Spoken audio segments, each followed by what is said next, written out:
Nakakakita ka na ba?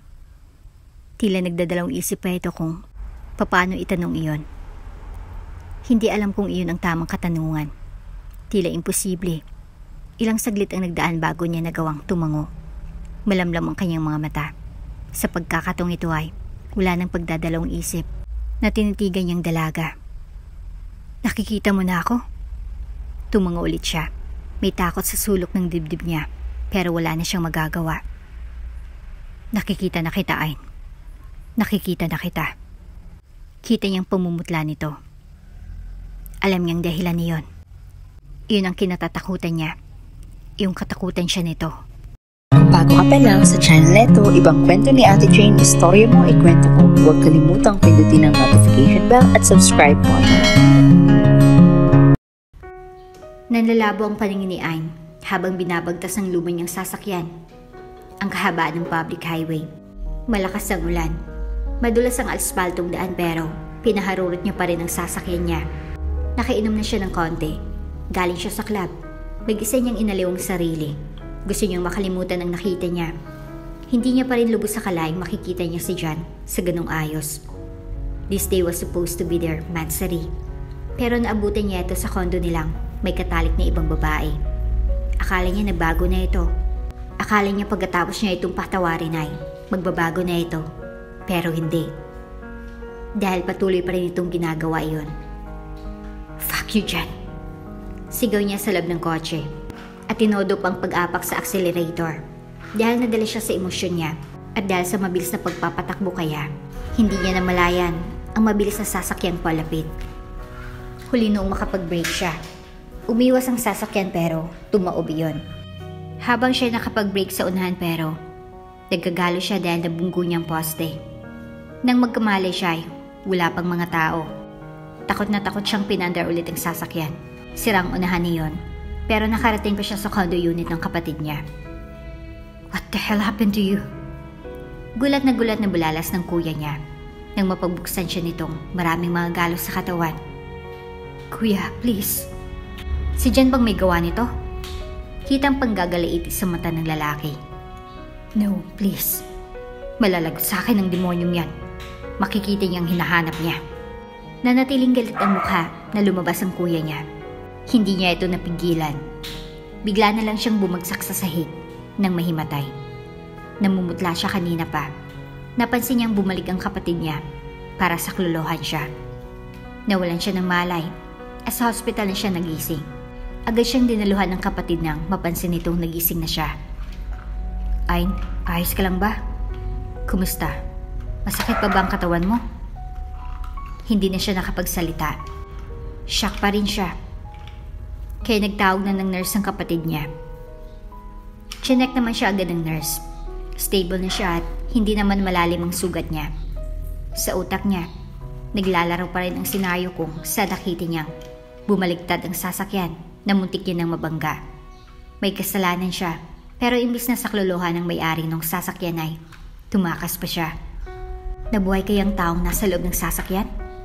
O baka namatay? Kinagat niyang hintuturo dahil sa tensyon na nararamdaman. Makukulong ba siya? Kuya, babalikan ko yung sasakyan. Babalikan ko yung may-ari ng sasakyan. Nanginginig niyang sambit sa kapatid niya. Kumunot ang noo nito. Anong sinasabi mo, Ayn? Anong kotse? Hindi kita maintindihan. Kuya, nagkasala ako. Huhulihin ako. Baka napahamak yung may-ari ng sasakyan. Napakapit niya siya sa braso ng kapatid niya. Hindi kita maintindihan, Ayn. Kumalma ka muna. Umiiyak na siya. Nanginginig ang madaliri niya sa nervyos. Niyakap na lamang siya ng kapatid upang makalma siya. Hindi na siya masyadong nakakausap ng kapatid pagkatapos nun. Nalaman na lang nito nung nalaman ng kapatid ang nangyari sa sasakyan niya. Damn it, Ayn. Kailangan mo munang mag-ibang bansa. Hindi basta-basta itong gulo na pinasok mo. Bulalas ng kapatid niya nang sa wakas ay nalaman nitong totoong nangyari. Hindi ko sinasadya iyon. Hindi tatanggapin ng pulisya ang ganyang rason. Sinadya mo man o hindi, nagkasala ka. Iyong taong muntik mo nang nabanggay. Nakoma. Tapos ay napamura ang kapatid niya. Natulala siya nang marinig iyon. Nakoma? Iyon ang taong iyon? Yung tinakasan niya? Kung hindi ba siya tumakas ng mga oras na iyon ay, maliligtas niya bang taong iyon? Baka hindi ito nakoma. Baka hindi lumala ang sitwasyon ng tao. Pack your things. Magbubook ako ng flight to Miami. Magpalamig ka muna. Ako nang bahalang magbaliwanag kina Mommy. Sa mga panahong yun ay, ang kapatid niya na lang ang maasahan niya. Gabi-gabi siyang dinadalo ng alaala nung gabi na nangyari ang aksidente. Hindi siya matahimik. Parati siyang binubulabog ng konsensya niya. Ano? Nagpabaliw ka na ba? Iritadong bulalas ng kuya niya. After 2 years ay tinawagan niya ito para sabing uwi siya. Naharapin niya ang taong nagawa niya ng kasalanan. Kuya, hindi ko na kaya. Araw-araw ako minumulto ng pangyayari. Kahit nasa malayo ako, parati pa rin magulang utak ko. Paliwanag niya. Tiisin mo hanggang sa makalimutan ng lahat ang tungkol sa'yo. Hanggat hindi pa humupa ang issue ay hindi ka uwi ay. Naiintindihan mo? Kuya, hindi niya na natuloy ang sasabihin ng bigla na lang binaba ng kapatid ang tawag. Ilang months pang pinatagal niya nang hindi niya na natiis at nag-impake ng mga gamit niya. Uuwi ako. Sa ayaw niyo o gusto.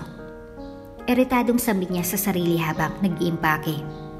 Nasabi na ng kapatid niya ang tungkol sa identity ng lalaking iyon. May kaya sa buhay ang lalaking iyon. Kasalukuyang pinapatakbo ng pamilya nito ang isang malaking steel factory sa Pinas. Pero hindi siya natatakot. Sa pagkakataong ito ay harapin niyang kasalanang nagawa niya. Hindi na siya tatakas. Makulong na kumakulong dahil baka ang konsensya niya ang papatay sa kanya pag nagkataon kapag pinatagal niya pa ito. Sigurado ka? Mukhang hindi ka sanay sa gawaing bahay eh. Mukhang anak mayaman ka nga. Nagtatawa na sabi ng tauhan ng agency na pinagkakatiwalaan ng mga Alvaro. Si Kay Alvaro, ang lalaking nabulag matapos mangyari ang aksidenteng iyon. Kasalukuyan pa itong nagpapagaling ngayon at kailangan ng sariling maid para alalayan nito. Natigil ito sa pagtatrabaho sa kumpanya nito dahil sa nangyari dito. Mas lalo lamang siyang nagigilty nang malaman ng iba pang damage na nagawa ng aksidente. Kaya ko po lahat. Kaya ko pong maging alalay ni Sir Kay Alvaro. Nakapaskil sa mga mata niya ang determinasyon habang sinasabi niya iyon. Totoong marunong siya. Mag-isa siyang namuhay mula pa nung tumutong siya ng edad 18. Nasanay na siyang maging independent sa ibang bansa noon pa. Kaya isin na lang sa kanya yung mga trabahong gagawin niya. O hala, naibigay mo naman ang lahat ng kailangan naming requirements kaya sige. Pero kapag may reklamong client namin pwede kanyang ibalik sa amin. Sikapin mo lang na wala silang complain about sa'yo para di ka mapaalis ka agad. Tumatungo siya sa sinabi ng tauhan ng agency. Kinabukasan start na kaagad siya. Nung mangyari yun sa kanya, nagiba ng ugali ni Sir. Naging mainitin ang ulo niya at di na namin maintindihan. Iniisip namin na baka dahil sa mga gamot na iniinom niya, kaya siya nagkaganon. Hindi naman talaga siya ganyan noon, pero ngayon. Nagkibit-balikat na lamang ang mayordoma na nag-assist sa kanya. Walang tumatagal ng personal maid ni Sir Kay, kaya sana tumagal ka sa kanya. Sana kayanin mo. May pag-aalala na nakapaskil sa mga mata ng may edad na babae. Nagbitilong siya ng tipid ng ngiti. Nakapaskil sa mukha ni Kay ang kaseryosohan habang nakatayo sa may malaking glass wall. Ayaw niya nang lumabas simula nung maaksidente siya. Ang aksidenteng iyon ay nagbigay ng malaking pagbabago sa buhay niya. May hawak-hawak siyang tungkod. Sabi na nag-check sa kanya. May pag-asa pa siyang makalakad pero itong mga mata niya, kailangang operahan para magbalik ang paningin niya. Kaya lang kailangan niyang magtungo sa ibang bansa para doon. Naiirita siya sa bawat araw na nagdaan sa buhay niya. Maghintay pa siya ng ilang taon bago siya pwedeng maoperahan. Pakiramdam niya, nasasayang ang panahon niya sa pagkulong sa sarili dito sa malaki niyang silid. Ilang saglit ay may kumatok. Papasok ho ako. Ano ng boses ng maedad sa labas. Hindi siya nagsalita sa loob. Ayaw niyang makipag-usap sa kahit na sino. Narinig niyang kumusyong sa paligid. Tila may kausap ang mayordoma. May kasama ito. Gusto niya ora mismo nandyan ka. Kaya kung maaari huwag na huwag kang lalayo sa tabi niya. Narinig niya pang paliwanag ng mayordoma niya. Kung ganun ay, may bago siyang alalay. Itong ayaw niya sa party na ito. Iyong mga bago. Kapag bago pakiramdam niya parating palpak. Kapag pumalpak ka, tanggal ka na agad. Huwag ka nang magtagal dito kung hindi mo kayang panindigan ng pinasok mong trabaho. Singit niya sa usapan ng dalawa. Noted po, sir. Alert yung sagot ng babae. Aaminin ni Aina, hindi madaling pinasok niya. May kayang pamilya niya at may sarili din siyang katulong sa kanila kapag umuwi siya. Pero dito sa bahay ni Mr. Alvaro, katulong siya. Buhay na di niya kailanman naranasan. Ngayon pa lang. Pinatawag ko ulit. Dalian mo. Bulalas ng mayordoma, kaya kahit kumakain ay iniwan niyang pagkain at nagmamadaling umakyat. Humahangos na dumating siya sa kwarto ng lalaki. Iniisip niyang baka emergency. Pero iba palang dadatnan niya. Move these plants from to here. Utos ni Kai sabay ka pa sa bakanting lagayan ng paso. Tinawag lang siya nito para lang sa halaman sa terasa ng kwarto nito. Okay po. Walang nagawang sinunod niyang mga gusto nito. Palitan mo rin ang pasong yan. Pahabol pa nito. Naging instant gardener na tuloy siya. Hindi naman siya mahilig sa mga halaman pero nagawa niyang magtanim ng wala sa oras. Masyadong palauto si Kai. Isa sa dahilan duda niya ay kaya umaalis ang makatulong nito. Madalas pa ay masungit. Gaya nga ng sabi ng makatulong sa bahay na iyon. Sir, kain na po. Hindi po pwedeng malipasan ng gutom. Paalala niya dito pero ibang response nito. Get out. May mga pagkakataong gusto nito mag-fasting na inaalala niya dahil hindi pwede yun dahil sa mga gamot na iniinom nito. Pero po, iyong mga medisinang po ay matatapang kaya hindi pwedeng nagpapalipas ng gutom. Baka mas lalo lang po kayong manghina. Paliwanag niya. I said get out. Sa mabigat at may pagbabanta nitong tono. Sa tuwing napapansin nitong nasa silid pa rin siya ay pupulutin nitong flower vase na bagong bili at ibabato sa banda niya. Kapag katulong ka ni Kai, kailangan mo rin sanayan ang sariling umilag. Dahil simula nung pumasok siya, naka-10 flower vase na siya sa isang buwan. Anak ng tokwa naman oh, uubusin niya yata ang pera niya sa mga gamit na sinisira niya eh. Bulalas ng isang katulong. Di bale, mayaman naman yun. Hindi masasaid ang bank account nun para sa isang flower vase lang. Ang mayordoma na ngumunguso pa. Napabuntong hininga na lamang siya. Malaki ang naging kasalanan niya kay Kai. Siyang responsable sa lahat ng ito. Kung di dahil sa kapalpakan niya noon ay, baka naging maayos ang buhay ni Kai ngayon. Kaya hindi dapat siya panghinaan ng loob. Gagawin niya ito para sa kapakanan ng binata at ikakapanatag ng kalooban niya. Sisikapin niyang makuha ang loob nito. Good morning po. Boses ng nakakairita niya namang katulong ang bumungad sa kanya. Hindi siya agad bumangon at nanatiling nakatapa sa hinihigaan. Bangon na po, sir. Kailangan niyo pong gumalaw-galaw para mabilis pong gumaling. Tinakpan niyang tenga. Yuho! Galaw-galaw po para hindi madaling pumanaw. Ulit nito kaya wala siyang ibang nagawa kundi ang yamot na bumangon. Ipinagluto po kita. Maaga akong gumising para makakain ka ng maaga. Napansin niyang paglapit nito. Namoy ang kakaibang bango ng dalaga. Pero hindi maalis ang iritasyon niya dito dahil ang mabango ito. Who the fuck told you to disturb me this early? Padaskal siyang bumangon at kinuang tungkod para magtungo sa banyo. Nagulat siya nang mabilis na hawakan siya ng dalaga at inalalayan papuntang banyo. Get out now. Aniya nang makarating sa loob ng banyo. Tawagin niyo po ako kung may kailangan po kayo ah. Nasa labas lang po ako. Tila hindi nito pinapansin ang mga pagsusungit niya. Hindi niya rin lubos sa kalaing umabot ng 3 buwan ang dalaga. Matibay ito at hindi ito naapektuhan sa mga pinagagawa niya. Sir, kain na po. Sa lubong nito nang makalabas siya, medyo nagulat pa siya sa agresibo nitong boses. What the hell? Bulalas niya sa gulat. Pinagtawanan pa siya nito. Agad nitong ibinida ang mga niluto nito. Sa totoo lang, masarap itong magluto. Sa lahat ng natikman niya, ang luto nitong nagustuhan niya. Alam niyo po, iyong si Pinky, malaki na po. Tapos iyong si Bluey namunga na. Pagkukwento naman ito tungkol sa mga halaman niya. Iyong tinawag nitong Pinky ay iyong strawberry na pinapatubo niya. Tapos iyong si Bluey ay iyong talong na first time namunga. Hindi siya makapaniwalang binigyan nito ng mga pangalan ng mga yon. Excited akong namunga si Pinky. Bulalas ni Ayn. Napapailing na lang siya habang sumusubo ng ulam. Ang ingay-ingay talaga ng babaeng ito. Sa isip-isip niya. Maging si Aina ay nagustuhan ng tumambay sa silid niya. Parati ito sa Teresa upang alagaan ang mga halaman niya. Tapos nga niyang kumain at nakaligo, nakatambay si Ain ulit doon sa Teresa. Hindi kita kinuhang katulong para maging taga-alaga ng mga halaman ko. Pagsusungit niya na naman dito. Narinig niya naman ang tawa nito. Kahit anong gawin niyang pagsusungit dito, hindi tumatalab kay Ain. Ay sus sir, huwag ka pong magsalos. Mas priority pa rin po kita. Parang may kung anong bumundol sa dibdib niya dahil sa sinabi ng babae. Siya magsasalos? Kumuyom ang kamao niya. Hindi talaga siya sinerseryoso ng isang ito. Ready na siyang pagalitan nito nang alalayan siya nito bigla para pumasok. Sir, may binili po akong cake para sa'yo. Sabi nila favorite mo raw ito. Anito tapos siyang alalayan pa upo sa kama. What do you think you're doing?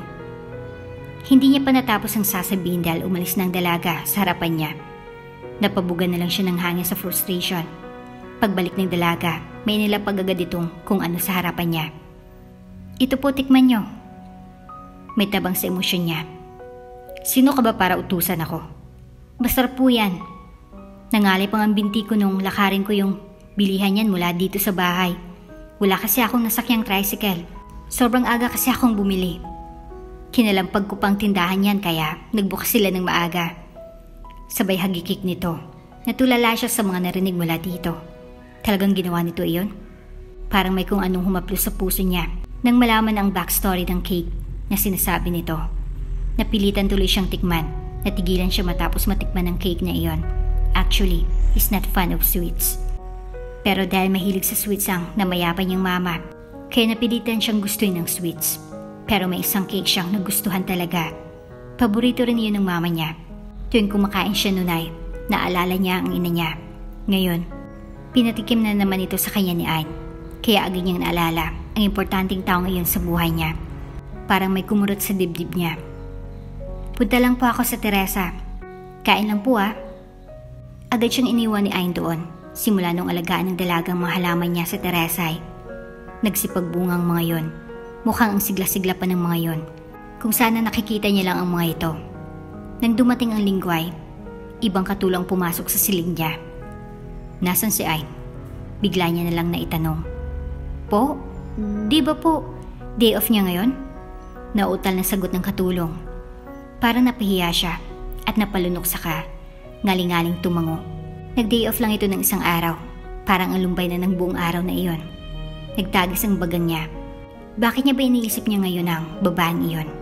Nang dumating ang Lunes ay para naman siyang kitikiti na inasinan. Parang gusto niya agad hilayin ng oras para mag-alasyate na. At nang dumating na agad si Ain, nagulat pa ang mga katulong ng first time niyang bumaba ng kusina. Nandiyan na ba si Ain? Biglang bungad niya. Paparating na po iyon, 5:00 pa lang po. Natatawa na sabi ng mayordoma. Parang gusto niya tuloy na gawing 6:00 na lang ang ini-Ain sa susunod. Eritadong bumalik na lang siya sa taas. Kapag dumating ang babaeng iyon, pinapangako niyang paulan na niya ito ng utos. Nababalo ko na ba talaga ay? Patapos kitang pagtakban at itago ng ilang taon sa Miami. Uuwi ka para lang alagaan ng taong iyon. Alam mo ba kung gaano kadelikadong ginagawa mo? Nanggagalaiti ang kuya niya. Hindi niya alam kung saan ito nalaman ang lahat ng iyon at kung saan ito nalamang nakauwi na siya. Aanin ko naman iyong nakatakas ako at namuhay sa malayo kung araw-araw naman akong inuusig ng konsensya ko kuya. Matapos ko malaman ang kalagayan ng lalaking muntik ko nang nabunggo. Sa tingin mo kakayanin ko pang mabuhay ng tahimik sa Miami? Balik niyang sabi sa kapatid. Kung ayaw mong kaladkarin kita pa uwi, magkusa kang bumalik sa bahay ay. May pagbabanta sa tono ng boses ng kapatid. Tuwing day off niya, nasa hotel siya. Hindi siya umuwi sa bahay nila na hindi siya nagpaalam sa parents niya na uuwi siya. Dahil sa mga naging pag-uusap nila ng kapatid niya kagabi, parang ang tamlay ng araw niya, wala rin siyang ganang tumambay muna sa silid ni Kai. Feeling ko tuyo na ang mga halaman. Hindi mo malang diniligan bago ka umalis. Biglang nagsalita si Kai. Napatingin siya sa binata. Ang gwapo talaga nito. Kung ibang babae lang ang nandito, baka hindi na makapag-concentrate ang mga yon dahil sa gwapong nasa harap. Didiligan ko po mamaya. Tsaka, sabi ko, mas priority ko kayo. Nag-shk ito at nagpatuloy sa pagkain. Kaya lang napansin niyang nag-blush ito. Umangat ang kilay niya. Ay hala, bakit may pa-blush-blush na ito ngayon? Nairita nga lang siya dahil napakaraming pinagawa ni Bulag sa kanya. Baguhin mo lahat ng paso, bumili ka ng ibang kulay. Pagmamando nito. Akala mo man nakikita niya yung kulay. Gusto pa talaga palitan. Pabulong-bulong niya. Kung bakit pa kasi kailangan niya pang baguhin ng kulay. Iayos na sa kanya yung ginagamit nila. Hindi pa naman sira eh. Abalang-abala siya sa silid ni Kai buong maghapon. Umakyat na nga lang ang mayordoma para lang dalhan sila ng pagkain. Dahil kahit siya nakalimutan niya nang asikasuhin ang pagkain sa dami ng pinapagawa ni Kai. Alam mo kanina, nagulat na lang kami nang bigla kanyang hanapin sa amin. First time niyang bumaba kanina. Sabi ng mayordoma. Pati siya nagulat. Ang alam niya hindi naglalabas si Kai. Ay talaga manang? Duda niya. Baka di na makapaghintay si Kai na pahirapan siya. Napaka-excited naman yata nito. Nang magsimula ng kumain si Kai, bigla na lang itong nagsalita. Eat with me. Sinabi kong damihan nilang inakyat na pagkain ngayon.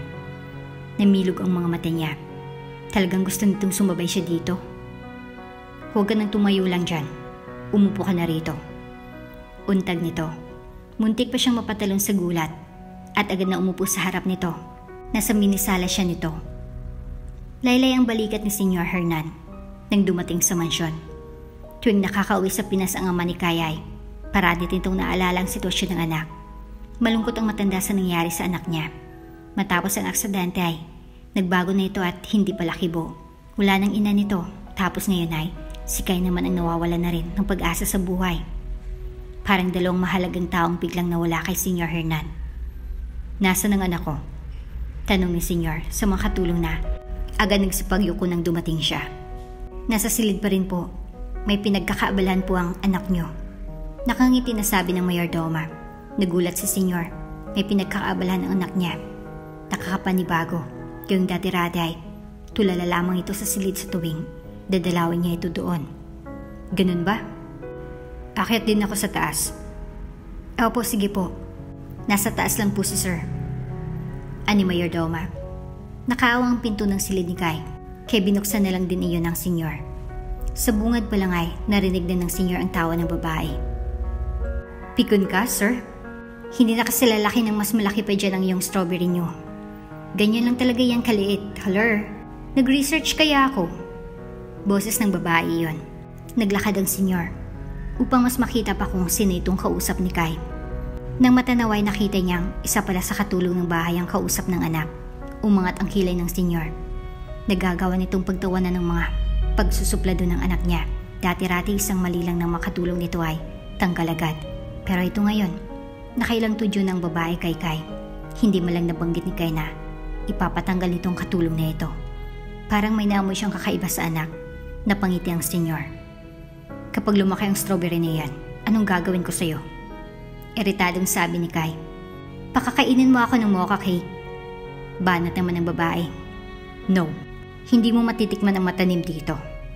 Ganti naman ni Kai. Napapailing na lang habang ngumingiti ang Senyor.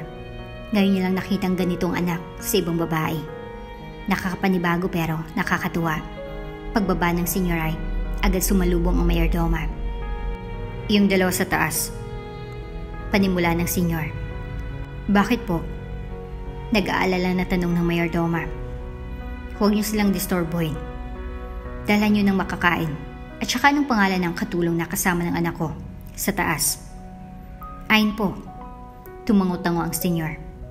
Dagdagan mong sahod ng babaeng iyon. Gawin yung lahat ng makakaya niyo upang hindi umalis ang katulong na iyon. Kapag nabalitaan kong umalis si Ayn sa bahay na ito, malalagot kayong lahat sa akin. Pabiro na tiningnan ng Senyor ang lahat ng katulong. Sineryoso naman iyon ng mga katulong na agad na natakot sa pagbibiro ng Senyor. Napalunok silang lahat. Habang tinatanaw ang masayang paalis na Senyor. Day off ni Ayn. Kadarating lang ng in-order niyang pagkain. Nag-order siya ng pagkain mula sa isang Korean restaurant. Naready niyang lahat habang naghihintay sa iba niya pang order. Nang may mag-doorbell ay agad siyang tumalima para lapitan ang pinto ng hotel door. Kaya lang natigagal siya ng hindi ang order niyang napagbuksan niya, kundi ang galit na mukha ng kanyang mama. Mama, Hinawi niya rito para pumasok sa hotel room niya. Naabutan niyang nakatingin ito sa mga pagkain sa center table ng hotel room. What did you do with your life, ha? Nakatira ka sa hotel kahit may sarili ka namang bahay? Nanggagalitin na buwelta ng ina niya sa kanya. Tila napakalaking kamalian ang mga nakikita ng ina niya sa paligid. Para siyang pariwarang anak na hindi alam ng magulang kung papaano itama. Tsaka mukhang alam niya na kung sinong nagsumbong sa ina niya. Alam ng kuya niyang takot siya sa ina nila, kaya paniguradong iyon ang dahilan. Ma, I'm eating healthy food, see? Pinakita niyang mga lettuce na kasama sa dinliver. Healthy? What the hell are you saying? At saka huwag mo nga akong inaaliw ng mga paandar mo. I am here to tell you that I want you to go home. At anong kabaliw ang ginagawa mo ngayon? Nalaman ko nagtatrabaho ka sa taong dapat mong pagtaguan. Gusto mong makulong? Akala mo masasarap ang pagkain sa kulungan? Sunod na pagbubunganga ng ina niya. Aalis ka sa pinagtatrabahuan mo, sa ayaw mo, o gusto. Uuwi ka sa atin, and that's final. Akmang aalis ang mama niya nang hawakan niya ito sa braso. Mom, please. Hindi ako matatahimik hanggat tumatakas lang ako. Responsibilidad ko siya. Ako ang dahilan. Hindi mo sinasadya iyon. Wala kang ginawang kasalanan. Ano bang pinagsasabi mong kasalanan mo? Habang nagtatrabaho ka sa mansyon ng lalaking iyon. Kaming hindi matahimik sa bahay. Kung ano-anong iniisip namin. Baka kung anong ginawa ng taong iyon dahil sa galit niya sa'yo. Baka nakakalimutan mong nakoma siya. Natigil siya sa pagtatrabaho sa kumpanya nila. At malaking tao si Kay Alvaro. Mas mayaman ang mga Alvaro kaysa sa atin. Ay, wala tayong kalaban-laban kapag nalaman nilang ikaw ang dahilan. Kaya nangyari iyon kay Kay Alvaro. Hinawakan siya nito sa balikat. Bakas ang pag-aalala sa mga mata ng ina niya. Sana isipin mo rin ang mararamdaman namin kapag napahamak ka, Iha. Baka ikamatay ko iyon. Dahil sa mga sinabi ng ina niya, nagawa nitong makumbinsi siyang umalis sa mansyon at bumalik sa kanila. Tamang ina niya, kailangan niyang i-priority ang mararamdaman ng pamilya niya. Kaya lang pag uwi niya ay nandun si Jan kasama ng pamilya niya. Nagulat siya. Hindi ba alam ng pamilya niyang ginawang kagagawa ng lalaking ito sa kanya? Unang-una, ito ang dahilan kung bakit siya naglasing sa club nung gabing iyon. Ito ang dahilan kung bakit nagawa niyang lahat ng iyon at kung bakit may nadamay. Anong ginagawa mo dito? Hinilay niya sa my garden si Jan. Ngumisi ito. Calm down. She look mad. Wala naman akong ginagawang masama. Wini-welcome pa nga kita eh. Wini-welcome? What the fuck are you saying? Tapos mo akong gagawin? Magpapakita ka rito? Ang kapal naman ng abog mo. My father is the one who helped you back in Miami para lang mapagtakpan ang tungkol sa ginawa mo. Pagmamayabang pa nito. May dagwa kang kasalanan. Dapat nasa kulungan ka na ngayon. Pero dahil sa amin ng papa ko, malaya ka pa rin hanggang ngayon. Di ba dapat magpasalamat ka sa akin imbis na maggalit dyan? Hinawi pa nito ang buhok niya na ikinainis niya. Binigyan niya ito ng iritadong tingin. Wala akong dapat ipagpasalamat. My father support your father before. Kaya siya nandyan sa posisyon niya ngayon. Dahil sa pamilya ko. Kaya wala akong dapat ipagpasalamat. Isipin mo nalang bayad utang ginawa niyong dalawa ng ama mo sa akin. Binigyan niya ito ng sarkastikong ngisi. At mga alis na siya nang maras siyang hinila ni Jan sa braso. Kaya't napangiwi siya at nakabalik sa kinatatayuan. Ano bang pinagmamalaki mo? Parang lumalaki na yata ang ulo mo ngayon ah. Ngumisi ito pero may pang-insulto. Iwinaksi niyang braso nito. Ano bang sinasabi mo? Kunot nung tinitigan niya ito. May pinagmamalaki ka na yata ngayon ay. Sino ha? Bago mo? May bago ka na? Iritadong tiningnan niya ito. Hindi kita maintindihan. Nababaliw ka na ba? Bigla itong tumawa ng marahan. Di ka ba nagtaka kung bakit ako nandito? Nanatiling nakakunot ang noo niya. Nalilito siya sa mga pinagsasabi ng lalaking ito. Nandito ako dahil pinagkasundo ka ng magulang mo sa akin. Nalaglag ang panga niya sa narinig. Kita niyang natuwa si Jan sa naging reaksyon niya. Para maprotektahan ka ng pamilya ko laban sa mga Alvaro.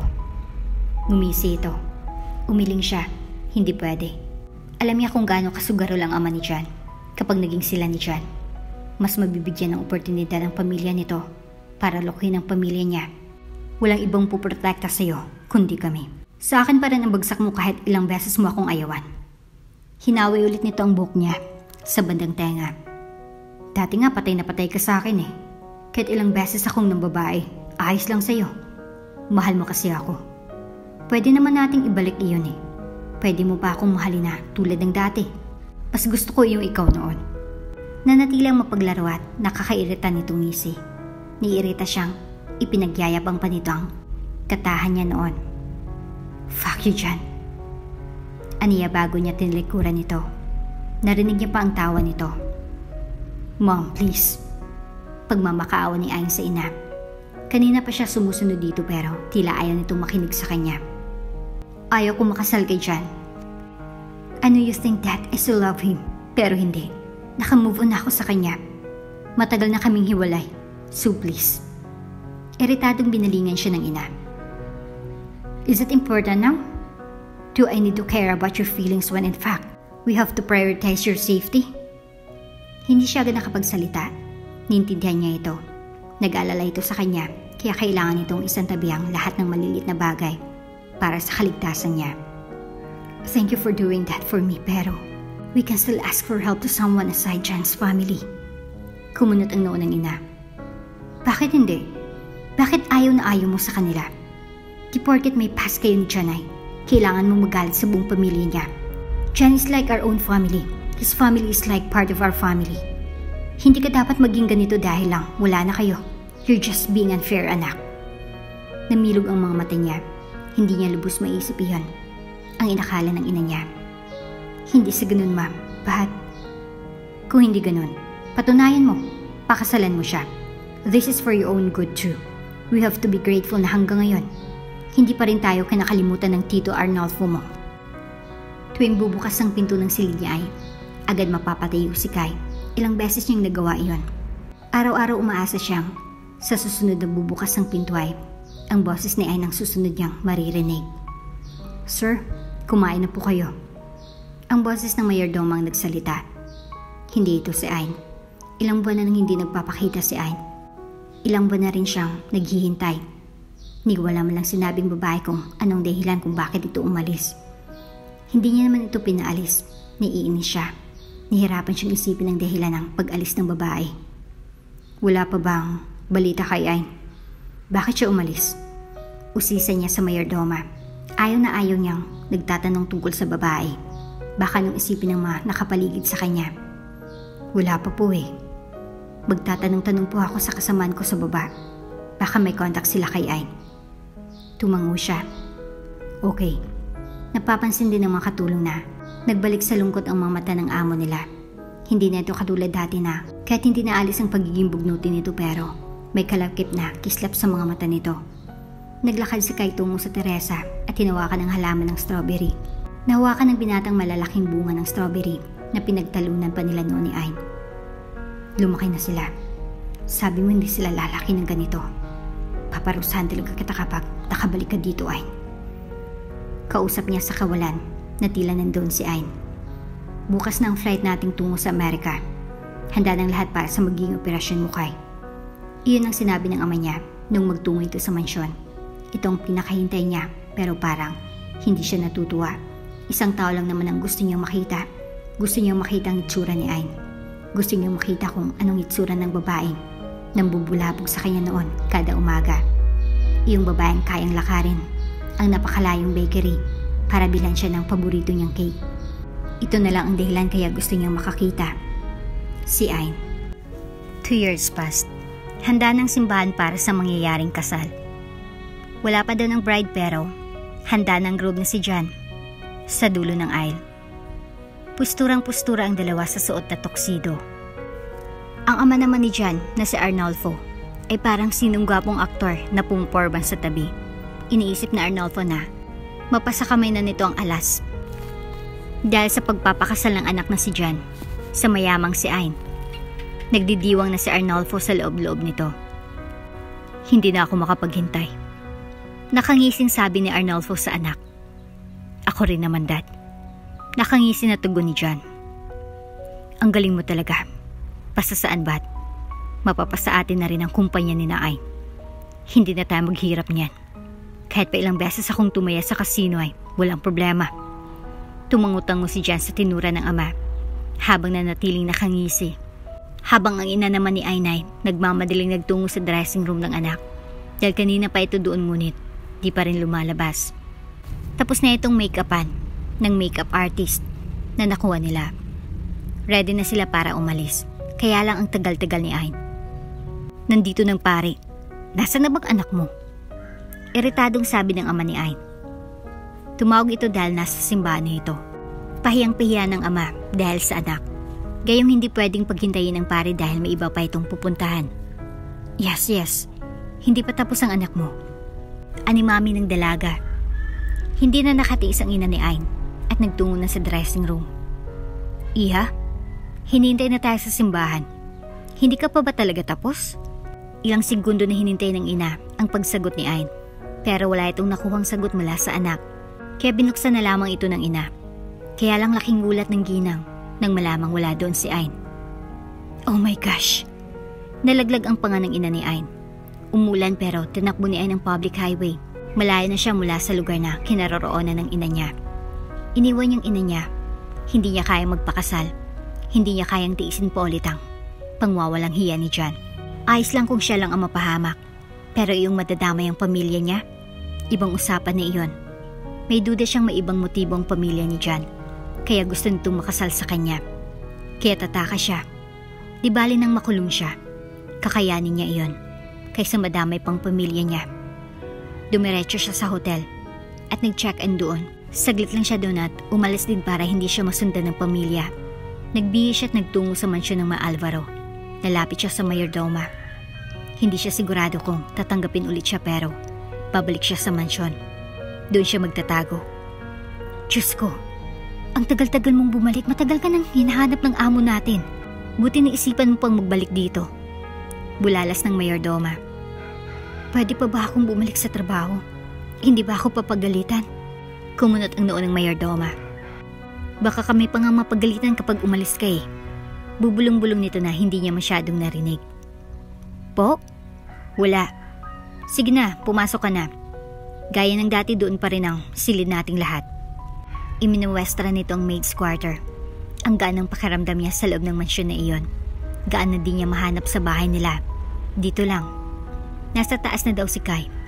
Magdadala ulit siya ng pagkain para dito katulad ng dati. Hindi niya maipaliwanag ang excitement na nararamdaman. Habang binabagtas niyang daan tungo sa malaki nitong silid sa dulo. Nang buksan niya, ay isang lalaki nakatayo sa teresa. Ang agad na bumungad sa kanya. Si Kai. Napatulala siya. Tila laki yata ng ipinagbago ng binata. 3 taon lang ang nagdaan at naging ganito na kalaki ang pagbabago dito. Sir, mahinang sambit niya. Sakto lang para marinig nito. Dahan-dahan na humarap ang lalaki. Para itong nag-slow-mo sa paningin niya. Napatulala siya nang makita kung gaano katino ang itsura nito. Medyo nag-mature ang itsura nito. Mas lumala lang yata ang kagwapuhan nito ngayon. Why it took you so long? Bakit ngayon ka lang bumalik? Napanganga siya. Bakit ganito ang tinatanong nito sa kanya? Bakit kung makapagsalita ito ay parang naghintay ito ng kay tagal? Naghintay ka? Sumilay ang nanunudyo niyang ngisi dito. Agad itong nagbawi ng tingin. It's just that wala nang mag-aalaga sa mga pananim sa Teresa. Mas malawak ang ngisi niya. Talaga ba? Kumunot ang noon nito nang balingan siya. Yeah, why? Feeling mo special ka? Parang gano'n na nga. Umingos ito. Oo, special ka nga. Namilog ang mga mata niya. Talaga? Yeah, special child. Anito tsaka tinalikuran niya nito pagkatapos. Napanguso siya. Hindi pa rin pala ito nagbabago, hindi pa rin nawala ang pagiging suplado nito. There's always a rain before a rainbow. Bad thing this time is, rain comes after the rainbow. Biglang may kalakip na problema pagkatapos ng saya. Kai, dude, may isasend akong picture at profile ng taong responsable sa nangyari sa'yo a year ago. Nangyari ito ang nasa States pa siya at nagpapagaling. Gumaling siya, pwede nang bumalik sa pagtatrabaho. Pero hindi nagbalik sa dating buhay niya. Hindi itong inasahan niya. Malaki ang nagawa ni Ain para magbago ang buhay niya. Just check your email. Sabihin mo lang sa akin kung ipagpapatuloy pa namin ang paghahanap sa babaeng iyan. Aaminin niyang nagulat at Para siyang nanghina nang malaman kung sinong taong tinutukoy ng kaibigan. It's Ayn Radaza, his personal mate. Nagkunwari itong katulong para alagaan siya. Pero ang totoo ay, anak ito ng isang mayamang pamilya na may malalaking kumpanya sa iba't ibang bansa. Hindi niya lubos maisip ng babaeng iyon. May ganito katindig sikreto na tinatago. Ngayong nasa harapan niya na ulit si Ayn, biglang hindi niya magawang magalit dito. What are your reasons why you're here and working, Ayn? One morning when he finds her watering the plants, naging masigla na ulit ang mga halaman niya. Kaya niya, naging masigla ulit siya nang dumating ang dalaga. Napansin niyang natigilan ang dalaga. Guilty or what? Pero nagulat siya nang ngumiti ito. May kasalanan ako sa isang tao. Gusto kong pagbayaran ng kasalanang iyon. Hindi na ako aasang mapapatawad niya pa ako. Ginagawa ko lang ito para sa kanya at para makaalis akong tahimik. Tumawang dalaga. Iyong sahod ko dito, pinambayad ko na sa taong iyon. Alam niyang nagsinungaling ito sa huling sinabi nito. Ang totoo niyan ay siyang tinutukoy ni Ayna. Siyang taong gusto nitong bayaran. Nagawa nitong magpanggap bilang katulong upang mapagbayaran ang kasalanan nito. Ayn Radaza, her efforts. Pumatong si Ayn sa upuan upang isabi sa tabihang hanging plants na idagdag nila sa mga halaman nila. Napangiti siya nang makitang bagay ito doon. Di ka rin naman makikita ni Kai eh. Diyan ka lang. Huwag na lang nating sabihin nilagay kita dyan. Pagkausap niya sa bulaklak. Iyong halamanan kasi ni Kai ay wala man lang kahit isang bulaklak. Tsaka talagang pinalaki pa nito ang terasa nito para lang doon na magtanim. Pwede naman ito gawin iyon sa baba. Ang laki-laki ng bakante sa likod. Pinagtiisan talaga itong terasa. Napapailing siya. Hindi niya maintindihan si Kai minsan. Akmang bababa na siya nang umalog ang upuan. Namilog ang mga matay niya nang malamang mahulog na siya. Inaasahan niya na ang malakas ng pagkakabagsak. Baka mabalian pa siya. Kaya lang imbis na sahig ang sumaliw sa kanya ay isang matigas na braso ang nilandingan niya. Namilog ang mga mata na bumaling siya sa sumaliw sa kanya.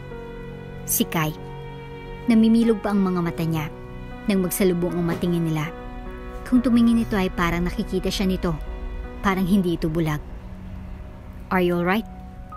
Sa malalim nitong boses. Napanganga siya.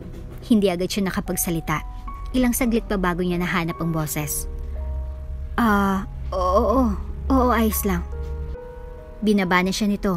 Kaya lang muntik pa mahulog sa kanya ang hanging plants. Iyong isa sa agad nitong nasa low. Gulat na gulat siya. Paano nito nagagawa ang mga yon?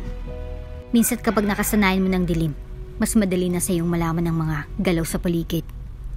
Pagdadahilan ni Kai. Ganun ba iyon? Nagtatakang tanong niya sa sarili. Napatango-tango na lang siya dito. May iba pang kakaibang kinikilo si Kai na mas lalo pang nagtulak sa kanyang isiping nakakakita na nga ito. Posible ba iyon? Na umalis lang siya nakakakita na ito pagbalik niya? Ate, may tanong ako. Isang araw habang kumakain sila sa kusina kasamang mayordoma. Ha? Ano yun? Habang kumakain ito. Tungkol kay Sir Kai lang. Umangat ang kilay ng babae at binalik ang atensyon sa kinakain. Nagpa-opera na ba si Sir nung umalis ako? Lumusot sa ilong ng mayordomang butil ng kanin dahil sa tanong niya. Ayos ka lang ate? Ano yung hinihimas ang likod ng babae habang umuubo ito? Tubig po oh. Inom ka po muna. Ilang beses itong lumagok ng tubig umayos ng pakiramdam nito. Binigla mo naman ako. Bulalas ng mayordoma. Nakakabigla sa tanong niya. Hindi pa nagpa-opera si Sir. Diretsong sabi ng babae na animo. Nakipagsagutan siya dito kung magsalita ito. Basta, hindi pa nagpa-opera si Sir Kai. Tumungo-tungo siya. Opo. Nasabi mo na nga po. Tapos hilaw siyang tumawa. Tunog defensive si ate, si isip-isip niya. Dala-dala niyang cellphone niya sa bulsa niya. Kaya mga bandang hapon na-receive niyang tawag mula sa kung sino. Damn it, Ayn. Boses ng kuya niya ang agad na bumungad sa kanya. Kuya? Hindi siya makagalaw sa kinatatayuan. Nagpakahirap akong hanapin ang number mo para sabihin sa'yo, napakatanga mo. Ngayon alam na ng awtoridad ang itsura mo. May nakapagtistigo Binitawan ni Tito Arnolfo ang case mo. Hindi kanya naprotektado simula nung iwan mo ang anak niya sa simbahan. Kaya mabilis ka nang mahanap ng mga Alvaro. Namilog ang mga mata niya. Mabait ako sa lagay na to dahil kapatid kita. At kahit papaano, nag-aalala pa rin ako sa'yo. Kahit nakakairita ka na. Nagbubunganga pa rin ang kuya niya sa kabilang linya. Ngayong alam mo ng totoo. Ikaw nang bahala sa buhay mo. Magtago ka hanggat saan mo gusto. Magtago ka hanggang sa hindi ka nila mahanap. Dahil kapag nahanap ka nila, tapos ka na. Tsaka binaba ng kapatid niyang tawag. Nanatili siyang nakatulala sa kinatatayuan niya. Wala na siyang protection. Mahanap na siya. Hindi na sila mahirapang ikulong siya. Pero hindi pa nakakakita si Kai. Hindi pa nito alam ang tungkol sa kanya. Nagtataka siya sa sarili. Bakit ngayon natatakot siyang malaman ng lalaki ito? Bakit parang gusto niya nalang tumakas at itago ang tungkol dito habang buhay? Parang hindi niya na kayang makita ang reaksyon ng lalaki oras na malaman nitong matagal niyang nasa tabi nito ang taong dahilan ng ilang taong paghihirap nito. Wala sa sariling bitbit ni Ayn ang tray ng pagkain sa taas. Muntik pa iyong mahulog. Buti na lang at naagapan niya agad. Nasa garden si Kai nang makarating siya. Kailangan niya masiguro na hindi talaga ito nakakakita. Kapag nasisiguro niyang bulag pa rin ito ay maaari pa rin siyang magstay doon ng kahit 5 araw lang. Tapos ay maghanap siya ng pwedeng pagtaguan. Iyong lugar na sigurado siyang hindi matutunto ng mga pulis. Sir, maghapunan ka na po. Aniya sa mahinang boses. Umabot pa rin sa pandinig ni Kai ang sinabing iyon ni Ayn. Let's eat. Anyaya naman ito. Hindi na siya nagsalita at sumunod na lamang sa gusto nito. Kailangan niyang mapatunayan na hindi nakakakita si Kai. Kailangan niyang malaman. Iyon ang paulit-ulit na sinisigaw ng isipan niya. Kaya umupo siya sa tabi nito, imbis na sa kabilang upuan. Sir, sambit niya sa pangalan nito. Lumingon sa kanya si Kai. At saka inilapit niya ang mukha niya dito. Balak niya talaga itong halikan, pero nagulat siya nang umurong ang ulo nito. Napasingap siya. Papaano ito na lamang malapit dito ang mukha niya? Tapos bigla nitong kinusot ang mata. I think something go inside my eyes. Anito? Naglahong ka ba sa dibdib niya nang sabihin nito iyon? Ibig sabihin ay hindi talaga ito umurong dahil sa halik niya. Umurong ang ulo nito dahil may naramdam itong pumasok na kung ano sa mata niya. Ibig sabihin ay bulag talaga si Kai. Hindi pa ito naggagamot. Hindi pa ito nakakakita. Hindi pa siya nito nakikita. Oras na nakita siya nito ay malalaman nito kung sino siya. Parang hindi niya kayang makita ang reaksyon nito. Masasaktan siya. Ilang araw na lang ang nalalabi. Pagkatapos ng 1 linggong pagstay niya dito, iiwan niya naman ang lalaki sa pangalawang pagkakataon. Mamamaalam ulit siya dito. Umaga ng Sabado. Maaga siyang naglakad tungo sa bakery para ibili si Kai ng paborito nitong cake. Ito nang huling beses na mabibili niya ng cake ang lalaki. Pagkatapos ng linggong ito, kamumihan na siya ng lalaki. Do you walk again to buy this? May iritasyon sa mga mata ni Kai nang malaman itong ibinili na naman ito ng cake ng ganun kaaga. Nag-jogging ako, pampapayat. Ngumisi siya. Nanatiling iritado si Kai. You can ask the driver to drive you to that bakery. Ayos lang, kain tayo. Parang favorite ko na rin to eh. Parang gusto ko na siyang kainin ng ganito kaaga. Akala mo talaga ikaw ang binilhan ko nito? Asa ka pa. Ngumuso siya dito. Ngumiti si Kai. Natigilan siya. Itong unang beses na nakita niyang ngumiti ang lalaki. Oy, parang nakita ko yun. Nahuli ko yun. Ngumiti ka. Tinuro niya ito. Bumalik na naman sa pagiging strikto ang mukha nito. What? Nakita kong ngumiti ka eh. Kumuha ito ng icing sa cake at pinahid sa mukha niya. Natigil tuloy siya sa panunukso dito. Let's just eat the cake. Anito at dinilaan ito ang icing sa hintuturo. Mas lalo itong pumogi. Masaya silang kumain nun. Na hindi na sila nag-agahang dalawa dahil sa sobrang laki ng cake. Halos hindi na nila naubos. Sa garden naman sila pagkatapos. Kwento niya ang lahat sa lalaki ang mga reklamo niya sa mga maarting halaman na ayaw magbunga. Basta sir, parati mong diligan ito ah. Tapos itong si Pinky ganun din. Nakagat niyang ibabang labi. Gusto niyang pigilan ng maluha. Huwag mo rin pabayaan si Bluey. Mas maraming dilig, mas maraming bunga. Why? Hindi mo na ba sila alagaan? Tumawa siya ng pilit. Siyempre naman aalagaan ko pa rin sila. Paano ko naman kasi sila maalagaan kapag day off ko? Huwag ka nang mag-day off, diretsyong sabi ni Kai. Ngumuso siya. Need ko rin mag-day off, sir. Kawawa naman ako. Huwag mo akong utusan na parang iiwan mo na ako. May bigas sa boses ni Kai nang banggitin iyon. Napanganga siya. Tila may kahulugan ng mga linyang iyon. Natahimik siya. Ganun na ba kalakas ang mga senses ng mga bulak? Nararamdaman ng mga ito ang iniisip ng nakapaligid dito? Napakabigat sa pakiramdam nung dumating ang linggo. Yun ang huling araw na makakasama niya si Kai. Mamayang gabi, iiwan niya na ang bahay na iyon. Magpapakalayo na siya. Hindi na siya magpapakita kay Kai kahit kailan. Kaya lang, may bagay siyang hindi inaasahan na mangyayari isang umaga. Nakakakita na ako, Ayn. Nakikita na kita. Iyon ang eksaktong linya na sinabi nito na nagbago sa mundo niya. Kung ganon, nagkukunwari lang itong bulag. Matagal na siya nitong nakikita, pero itinatago nito iyon. Pagkababa niya ay agad siyang umalis. Lahat ng perang meron siya ay dinala niya upang makaalis. Kaya lang saktong paglabas niya ng bahay ng mga Alvaro ay isang maharurot na sasakyan ang sinadyang banggain siya. Nanlalaki ang mga mata ni Kai nang makitang dugo ang si Ayn na nakahandusay ito sa semento. Wala itong malay. Hindi na siya naghintay ng ambulansya at sa takot na mawala ang babae ay binuhat niya neto at sinakay sa kotse. May trauma siya sa sasakyan dahil sa nangyari sa kanya noon, pero naisantabi niya yun dahil kay Ayn. Binilisan niyang pagpapatakbo ng sasakyan. Kailangan nilang makarating agad sa ospital. Please hold, Ayn. Hawak niya sa isang kamay ang kamay ni Ayn habang nagmamaneho siya. Nung isugod dito sa emergency room ay sa kanya lang nabitawan ang kamay ng babae. Frustrated na umupo siya sa mga upuan sa labas. Ilang beses niyang pinagdarasal na mailigtas ang babae. Please give her a second chance. Hindi na ako magsasayang ng panahon. Ipapaalam ko na sa kanya. Hindi niya ako dapat katakutan. I loved her. Hindi ko siya sasaktan. Walang rason para tumakbo siya palayo sa akin. Nanatili siya sa labas ng emergency room. Kahit sabihin ng ama niyang kumain muna, hindi siya nakikinig. Hindi siya nakakaramdam ng gutom. Nakatuon ang buong atensyon niya sa nangyayari sa loob. Hindi siya aalis. Maghihintay siya doon hanggang sa makalabas ang doktor at sabihin nito ang resulta. Ilang saglit ay dumating ang mga magulang ni Ayn. Kasama ng mga ito ang kapatid ng dalaga.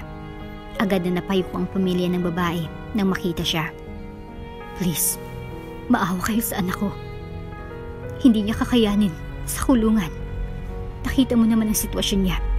Hindi niya iyon kakayanin pa. Hindi niya sinasadyang nangyari. Patawarin niyo na siya. Halos maglumuhod ang ina ng dalaga.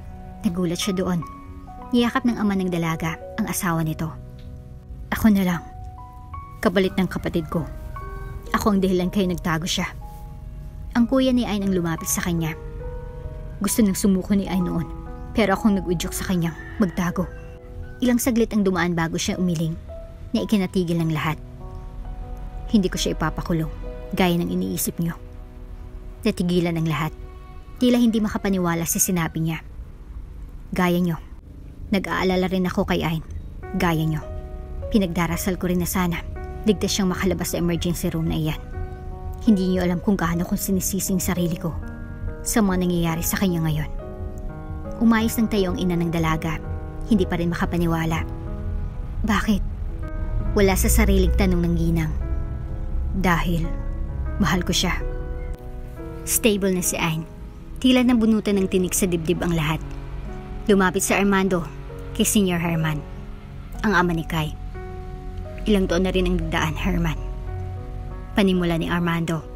Hindi lingid sa kalaman ng lahat na naging magkaibigan ang dalawa nung kabataan ng mga ito. Kaibigan ng dalawang ina ni Kai, na si Ines.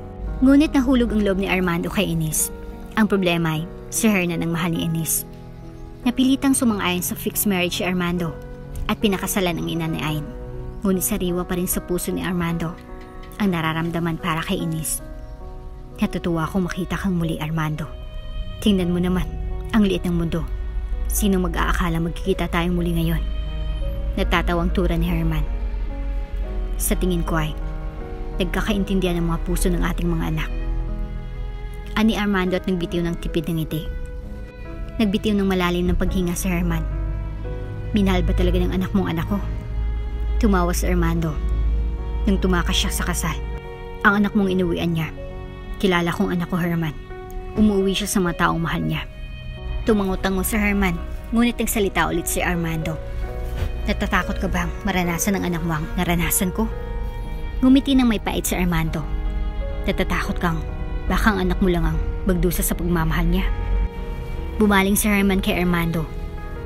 Nagdurusa na siya, Armando.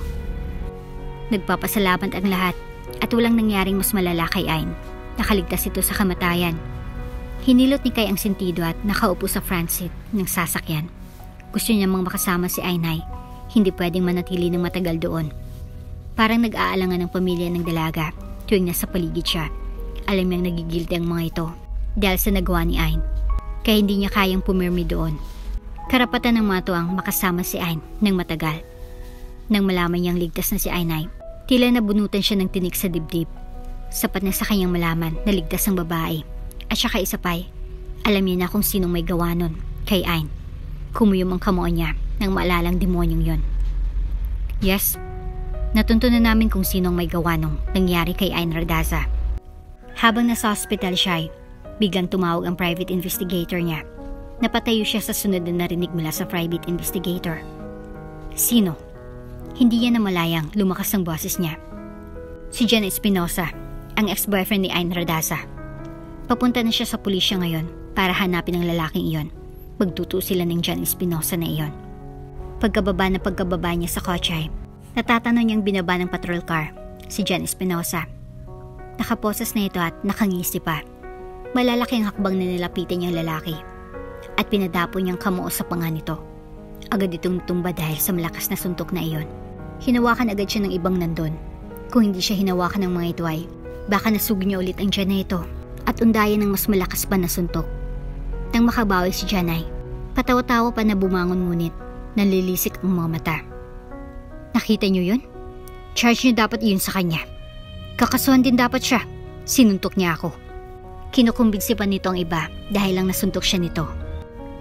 Sisiguraduhin kong mabubulok ka sa bilangguan.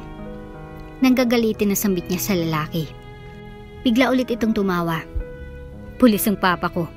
May malaking ranggo. Makakalabas din ako dito. At kapag nakalabas ako dito, uunahin ko si Ain. Hindi na siya napigilan ng mga nakahawak sa kanya dahil lumipad na naman ulit ang kamao niya sa mukha ni John. Sa pagkakataong ito ay nahimatay na si John. Gaya ng sabi niya, i-charge niyo sa akin. Aniya sa pulis na nandun at tinuro si John na ngayon wala nang malay.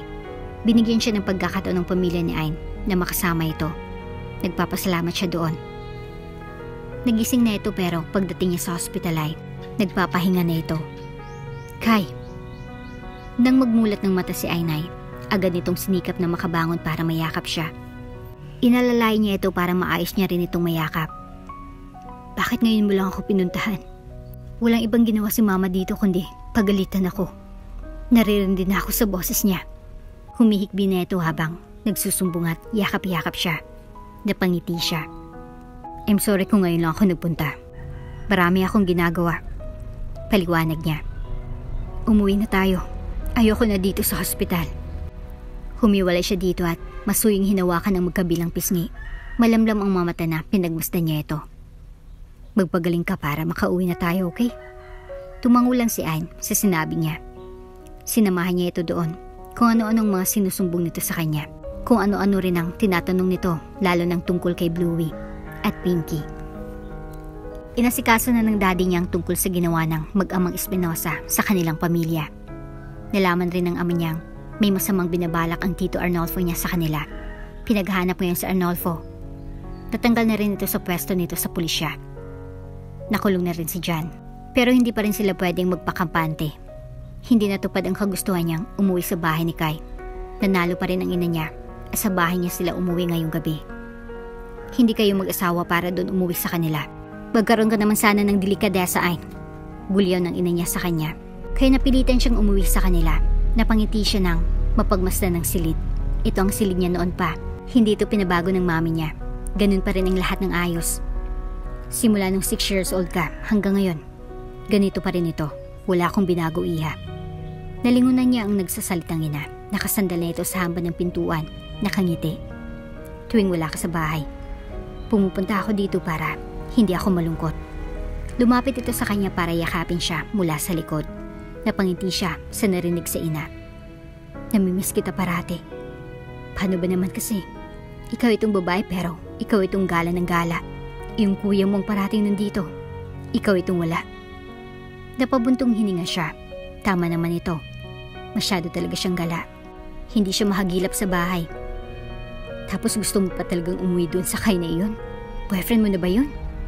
May lambing sa boses ng ina. Minsan lang ito maglambing. Madalas kasi ay dragon ito. No, ma'am. Magkaibigan lang po. Mahal mo ba siya? Putol ng ina sa sasabihin pa sana niya.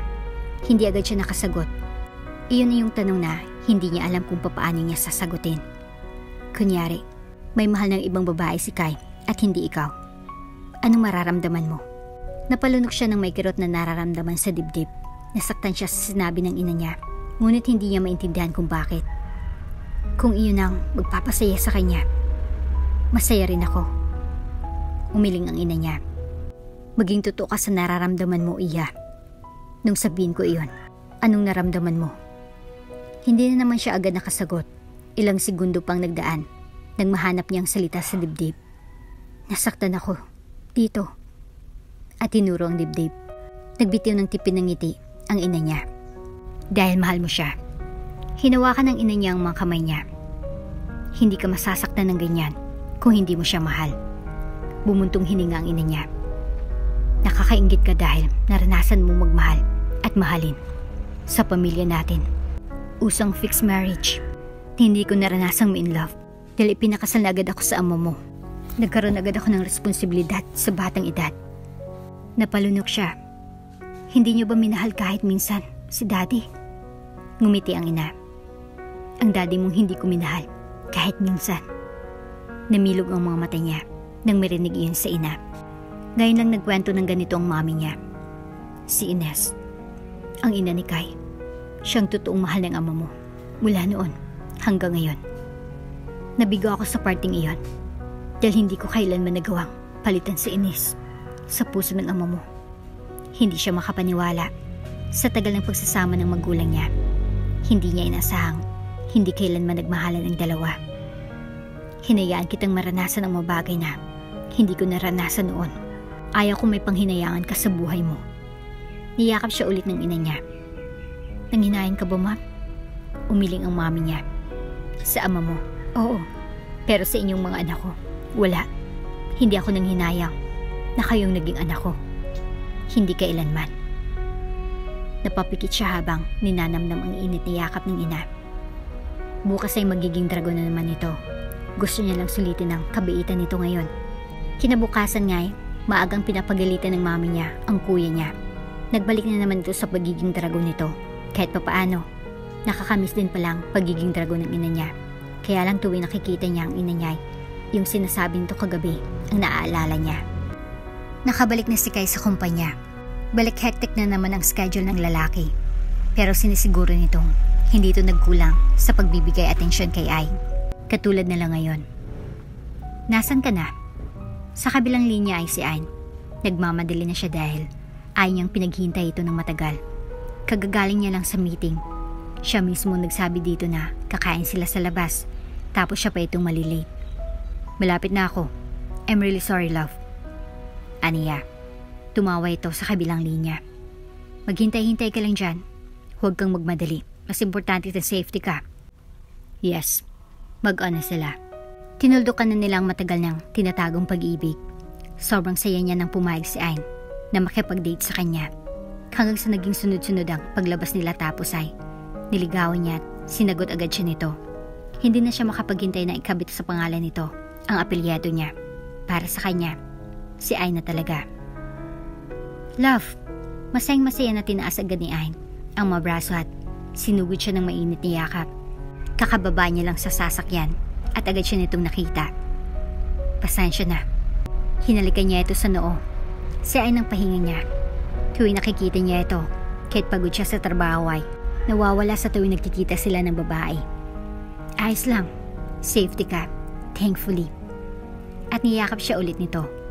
Para namang kung araw-araw madidisgrasya niyan eh. Ngumuso siya. Hinampas siya nito sa braso. Alam mo namang past natin. Natatakot lang ako. Hindi mo naman maalis yun sa akin eh.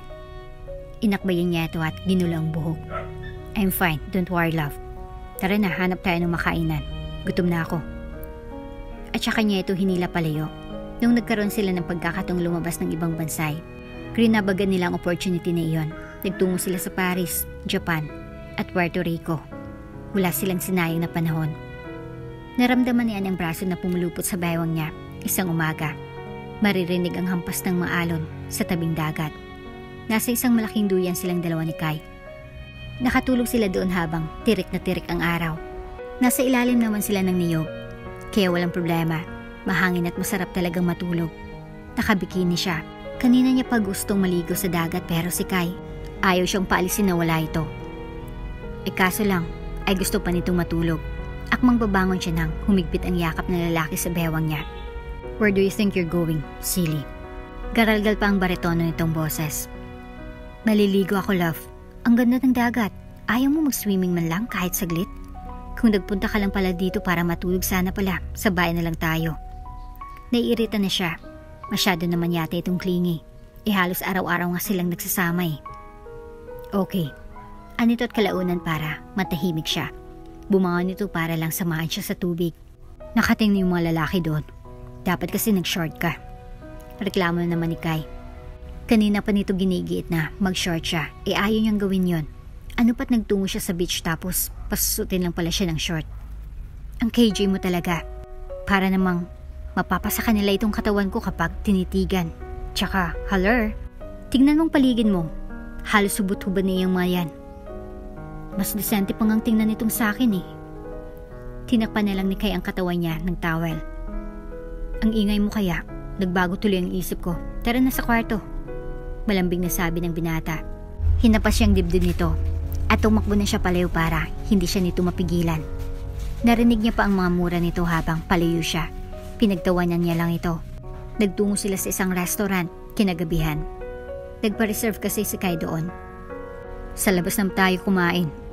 Nakakaubos tayo ng 3 kondom kapag sa hotel room tayo kumakain eh. Pagbibiro ni Kai na siniko niya agad. Bibig mo. As if din naman nagko-kondom ka. Di ka nga gumagamit nun.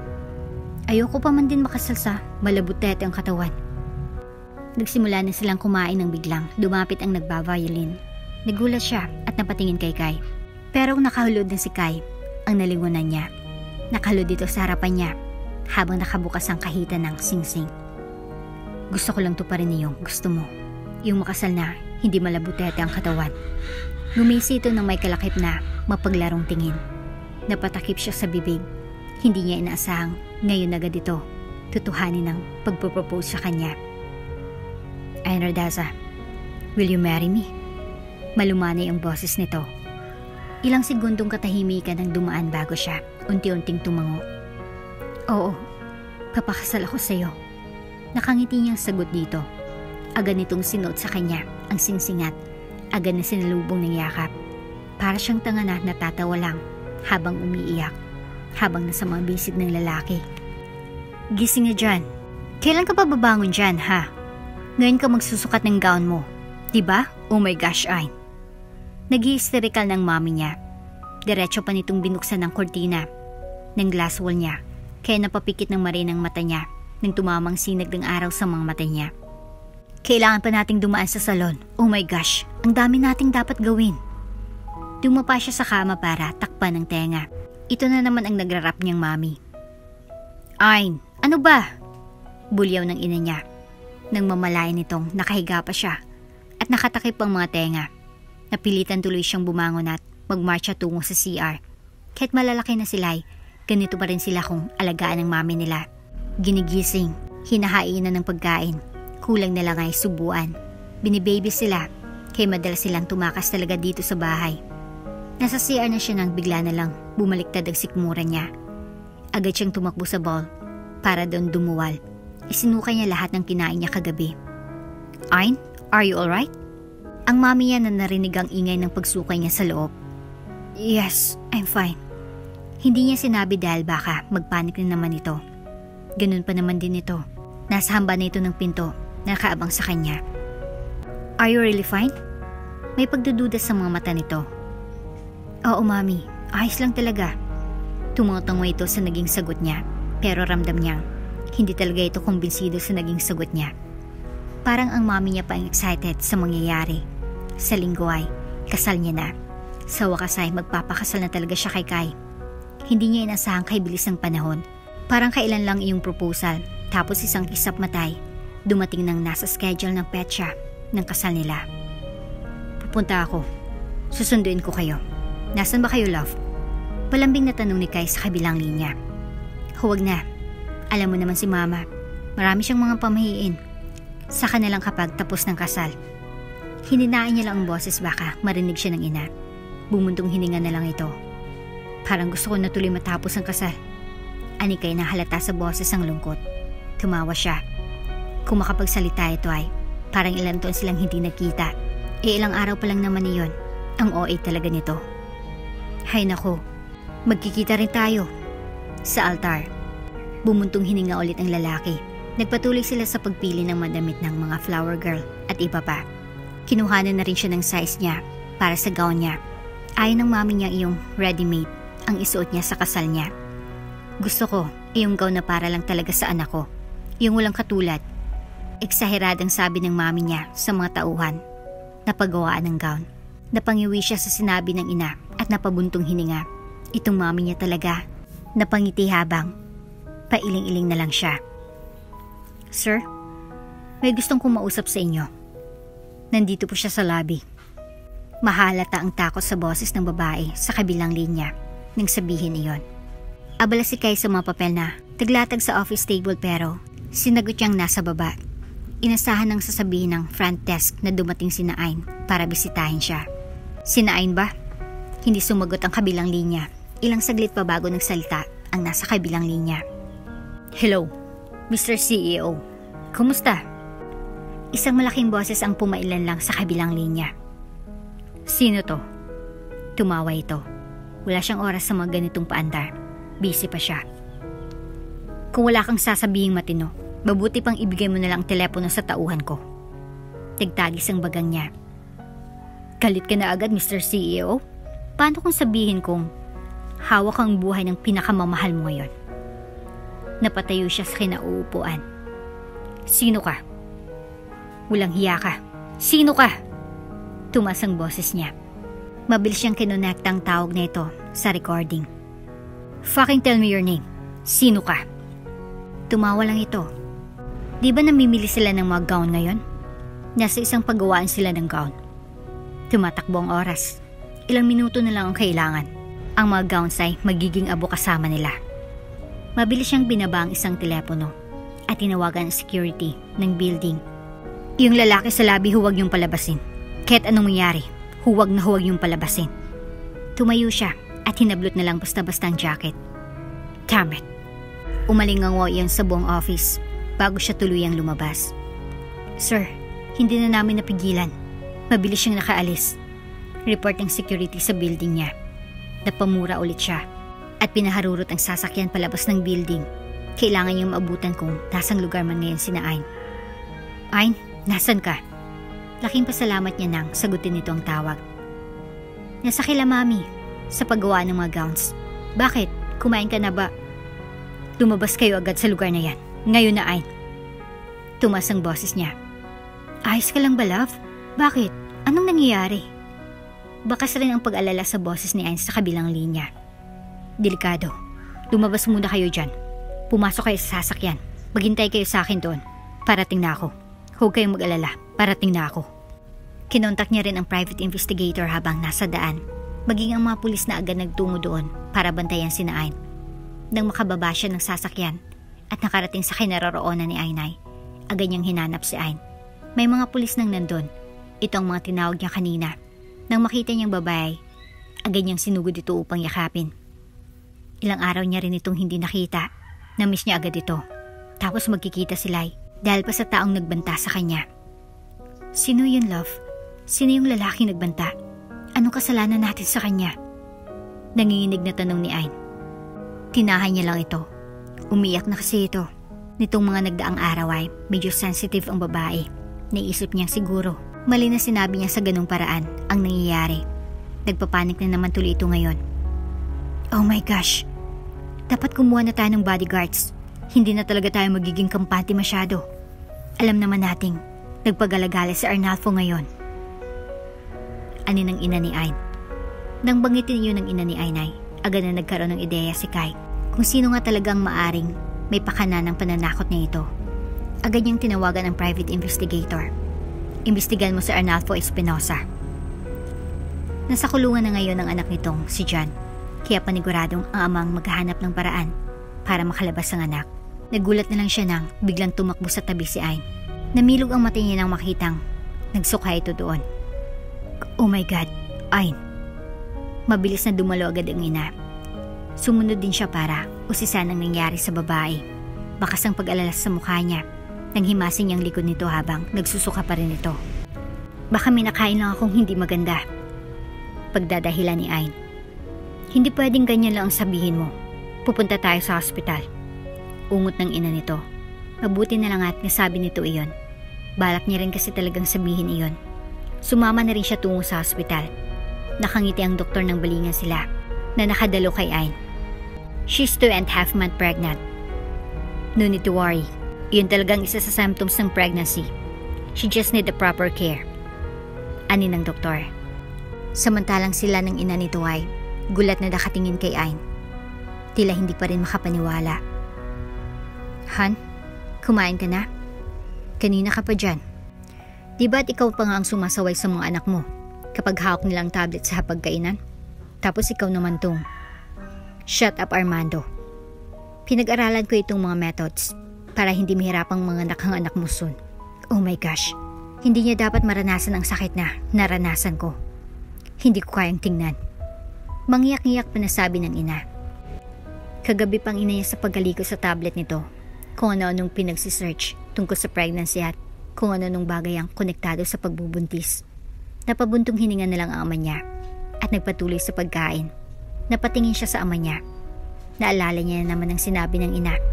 Hindi raw ito kailanman minahal ang ama nila. Napangiti siya.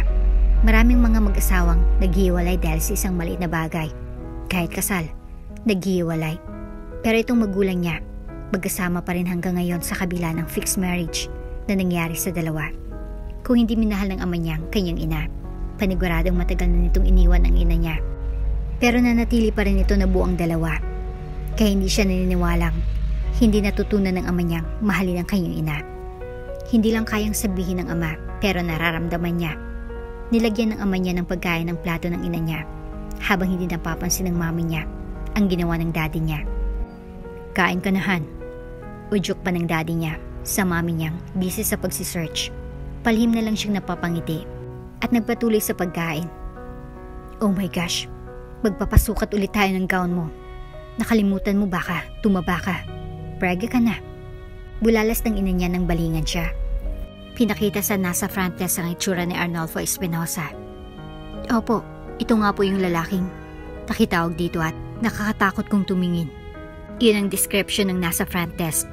Kumpirmado nga, si Arnalfo ang nagpunta doon para gawin ang kalokohang iyon. May mga bodyguards na rin naman ang bahay ng Mardaza. Hindi na siya natatakot na baka may mangyaring masama kay Ayn. Ayon sa source ko, may illegal na gambling na pinapatakbo itong si Espinosa. Kahit noong happy pa ito sa isang pulisya. Isa rin ito sa nagtutulak ng shabu. Marami pang monkey business na kinasangkutan ng lalaking yan. Matagal na nahuli dahil may malaking posisyon sa pulis. Mabuti na lang at ikaw mismong naghalungkat ng tungkol dito. Kung nagkataong, mga putyo-putyo lang din ang mga nag-imbestigay. Baka abutin pa ng ilang siglo bago mapakulong ang Espinosa na iyon. Mahabang litanya ng private investigator. Nabalitaan niyang muntik na rin makasal si Ayn kay John noon. Mabuti na lang at tumakas si Ayn sa mismong kasal niya. Kaya nakatakas ito sa peligro. Nagpapasalamat siyang naisip nito iyon. Baka mas lalo lang humabang sungay ng mga Espinosa kung nagkataong natuloy ang kasal na iyon. Nagpapasalamat siya sa taas at ilang beses na iniwas nito sa kapahamakan ng mahal niyang si Ayn. Busy ka ba? Si Ayn tumawag mga bandang 3 ng madaling araw. Paano siya magiging busy? Natulog siya. Kagigising niya lang dahil sa tawag nito. Hindi naman. Why love? Napangiti pa rin siya. Naiiyak na ako. Hindi ako makatulog. Ini-imagine kong kumakain ako ng takoyaki. Inaayos niya ang mga damit niya. At kanina pa nakabangon. Hinahagilip niya ang mga susi ng sasakyan niya. Mukhang nagsisimula na sa paglili ang future wife niya. Napangiti siya. Ayoko nang in-order mo lang online ha. Gusto ko. Iyong mag-aabang talaga ako. Namuluto yung takoyaki. Napahila mo siya sa mukha. Patay. 3 AM pa lang baka walang tindahan na bukas at nagbebenta ng takoyaki. Pero para kay Ayn, susuyurin niyang buong syudad. Makahanap lang ng nagbebenta ng takoyaki. Kaya lang wala talaga. Hanggang sa isang nagbebenta nun ang nakita niya. Kaya lang sarado pa. Sir, mga bandang 9 pa talaga pwedeng magbukas eh. Maaga pa ngayon. Ano ng lalaking tauhan lang din doon. Malit na kainan ng takoyaki lang iyon. Pero maraming nakapagsabi na masarap doon. 50,000 ang ibabayad ko. How about it? Aniya sa lalaki na agad na natigilan sa binanggit niya. Magbukas lang ito para sa kanila ni Ayn. Handa siyang magbayad ng kahit magkano. Sure po. Saglit po, maghanda lang ako. Ani ng lalaki. Nakahinga siya ng maluwag. Agad niyang sinundo si Ayn sa bahay nito. Nagulat pa ito nang malamang may nagbukas ng takoyaki ng ganung oras. Pampaswerte po yung maagang magbukas, kuya. Nakangiting sabi ni Ayn sa nagbabantay ng takoyaki. Nagbitiw lang ng isang hilaw ng isang lalaki. Silang dalawa lang naman ang nakakaalam kung bakit nagawa niyang magbukas ng mga ganung oras. Ayaw niya ring banggitin pa ng tauhan ang tungkol sa binayad niya dito. Baka kung ano naman ang sasabihin ni Ayn. Tapos nila doon ay nagtungo na rin sila sa tabing dagat. Napagdesisyon na nilang mag-abang ng sunset doon. Napapikit si Ayn nang halikan ni Kai ang noo niya. Masyado na siyang ini-spoil nito. Baka masanay siya. Nagpapasalamat akong naging makulit ka noon at pinagtiisan mo ako. Mabuti na lang at hindi mo ako sinukuan. Bulong ng lalaki sa tenga niya. Napangiti siya. May kasalanan ako sa iyo. Dapat kong pagbayaran ang nagawa ko sa iyo noon. Bala kong magbatigas at kayanin ang anumang gawin mo sa akin. At that time, inasahan kong magiging malupit ka. Pero hindi naman masyado. Tapos natawa na lang siya. At saka mas nauna ka pang mag-confess sa mga magulang ko kaysa sa akin. Gumisi ito at niyakap pa siya ng mahigpit. Duwag. Aniya dito na ikinagulat ni Kai. What do you say? Tumawa siya nang makita ang reaksyon nito. Bakit? Hindi ba? Nag-confess ka sa pamilya ko dahil naduduwag kang mag-confess sa akin. Duwag ka talaga. Pinaningkitan siya ng mata ni Kai. Confession ba gusto mo? Sige, sa kasal natin. Habaan kong speech ko. Sasabihin ko lahat ng nagustuhan ko sa'yo. Kung paano ka matulog, paano lumamon, paano ko usapin ang mga halaman sa teres ng bahay ko para magkaalaman kung sinong duwag. Namilog ang mga mata niya. Naglalawa siya kapag natutulog. Malakas din siyang lumamon. At naalala niya pa kung gaano siya kamukhang tanga-tingnan tuwing kausap niya sina Pinky at Bluey. Hala, hoy, huwag. Namilog ang mga mata niya. Pinagtawanan lang siya nito kung bakit pa kasi ito ninamon niya. Tama nga naman ang lyrics ng isang kanta na love moves in mysterious way. Sa kabilang paraan sila nagtagpo ni Kai. Nakakabaliw isipin na isang aksidente pa. Siyang naging dahilan ng paghihirap nito ng ilang taon at tila para siyang tinulak ng kung anong pwersa para punta ng lalaki at pagsilbihan nito. Pakiramdam niya, iyon ang tamang paraan. Kahit ilang beses niyang isipin na takasan lang ito at hindi magpakita. Parati pa rin siyang binabalik sa piling nito. Si Kai ang naging dahanan niya. Si Kai ang natatanging tao na kahit sinaktan niya na ng todo ay magpapatawad pa rin. Hindi katanggap-tanggap ang nagawa niya, pero dahil sa pagmamahal nito sa kanya, nagawa nitong kalimutan ng lahat. Naiiyak siya habang pinagmamasdan ng itsura sa salamin. Napakaganda ng gown na suot niya. Napakaganda rin niya. Hindi niya maiwasang hindi mapangiti. Gorgeous. Anin ang ina niya na sumulpot sa may pinto. Siyempre, saan pa ba magmamana?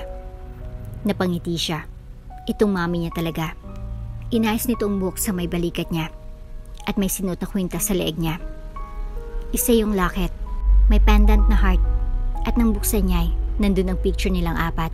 Kuya niya, daddy, siya, at ang mami niya. Congratulations anak. Ito na ang araw na pinakahintay mo. Hindi madali ang buhay may asawa, pero nandito lang kami, parating sa suporta sa'yo. Aalalayan ka namin na huwag kang mag-alala. Yumakap siya sa ina at napangiti. Alam ko po yun simula pa noon. Alam kong hindi niyo ako kailanman pinabayaan. Alam kong lahat ng ginagawa niyo ay para pa rin sa akin. Alam kong mahal na mahal niyo ako. Alam ko lahat dahil nararamdaman ko. Kailangan patuloy ulitin ang makeup niya dahil sa pag-iyakan nila ng mami niya, dahil nasirang mascara niya. Nakangiti at sinikap niyang huwag maiyak habang naglalakad siya sa aisle ng simbahan. Sa unahan ay si Kai na may masaganang ngiti sa labi. Habang nakatanaw sa kanya, ang ama niyang naghatid sa kanya sa altar. Nang makalapit na sila kay Kai ay biglang yumuko ang daddy niya para bulungan si Kai. Nakita niyang namilog ang mga mata ni Kai na inikot ang noo niya. Anong binubulong ng dalawang to?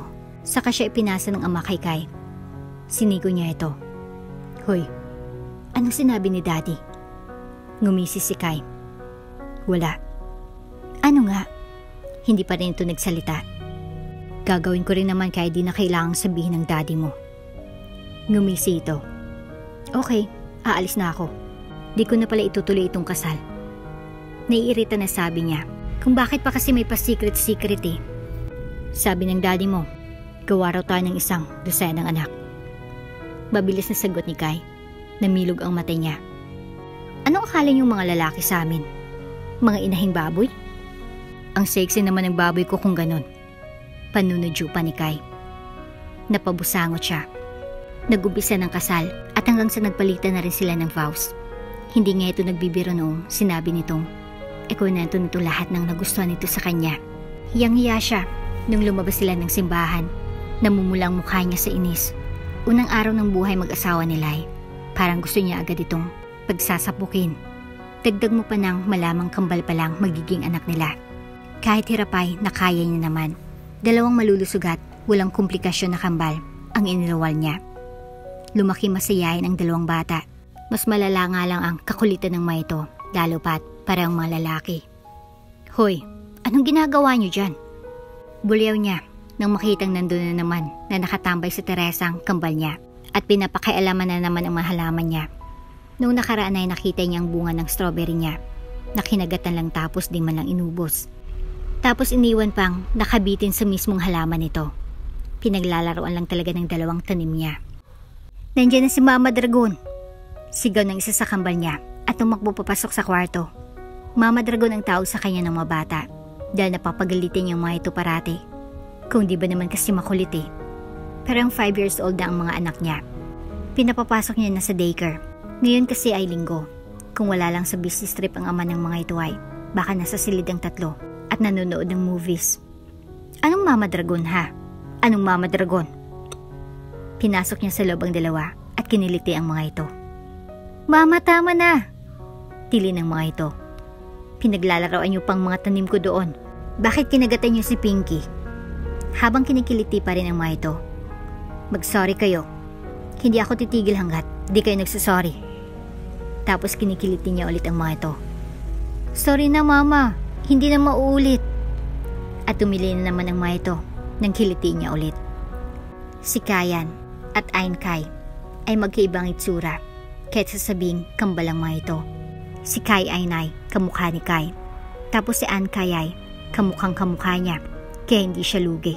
Ilang saglit ay may nag-doorbell sa baba kaya nagkaroon ng pagkakataon ng 2 takasan siya. Tumakbo ang mga itong bumaba at nagunahan pang pabuksan ng pinto. Inilawanon ang ina niya at sunday ang ama niya. Grandma! Grandpa!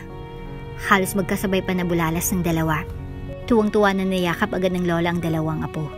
May bitbit na namang mga mamahaling laruan ng 2. Mom, gamundok na naman ang mga laruan ng mga yan. Sabi niya si ina niya na walang araw na hindi nagdadala ng kung ano-anong toys para sa mga apo. Ay, kulang pa yun. Dapat 5 bundok.